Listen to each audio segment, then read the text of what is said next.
threaten her with a knife. What you're watching is probably the most elaborate and expensive stage show ever mounted by a rock group. The Tubes have been putting on these extravaganzas for over a decade, and they always include costumes, props, dancing girls, dancing guys, and a TV set or two. Or a poke in the eye with a blunt stick. The Tubes are able to present such a visual show because so many of them are talented professionals in such far-flung fields as art and acting. Lead singer Fee Waybill started out as an actor. Lately, he's taken responsibility for the Tubes' business affairs.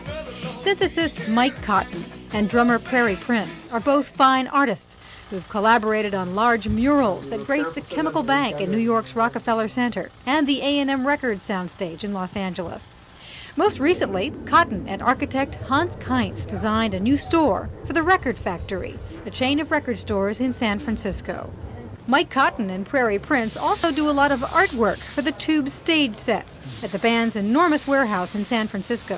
This will be put up from behind and move slowly back and forth, looking up, looking down at the members of the band as the show opens, with the soundtrack of Outside Looking Inside. And it's my eyeball, because I have the biggest eyes in the group and I can get the entire iris in focus without, everybody else has got these little slanty eyes, they'd be going like this. Cotton and Prince are in charge of all the Tubes visuals, but they don't have time to do everything themselves, so they hire other artists like Stan Peskett, who's completing a huge backdrop. Mike Cotton explains how it will be used in the Tubes roadshow. I don't know if you can see it, but it's a highly romanticized gold and white version of a rock stage. So what we have here is a gold Louis the Sun King frame, and that's what's being painted behind it. And what will happen is in the stage show is that this particular thing will appear as a painting, a still life painting, and then it will come alive, and lo and behold, it will be Quay Louis XIV, the lewdest king on record, the king who brought you the great saying, "Après moi la déluge," after me all is disaster. So Quay has kind of gone into this degenerate Louis XIV mode, which is, where he does a lot of snuff now. Yeah, it's different. It's a different high snuff. It's a nicotine high. It's kind of like drinking a lot of coffee and burning all the money in your wallet. It's kind of the same thing.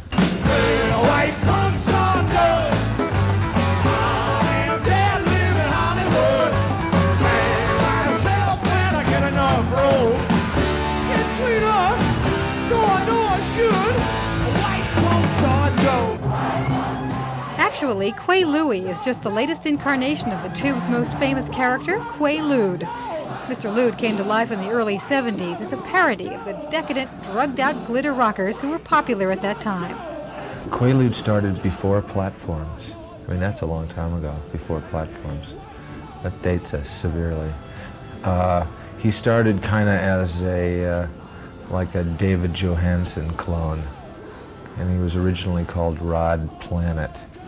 And then it just kept changing. The platforms kept getting higher, and he kept taking more drugs, and he used to get knocked out every night in the show, and then the amps would fall on him in the show, and then it used to every night, I found out it was real bad to do, but Quaalude used to come out and chug a beer real fast. It was during his alcoholic phase, and then throw it up. I'd really make myself throw up, and it was just disgusting. It was one of the most tasteless things I'm sure we'll ever do. Portraying Quaalude and all the other Tubes characters has proved to be a demanding and sometimes dangerous workout for singer Fee Waybill. What's that smell? I can't hear you! That's right!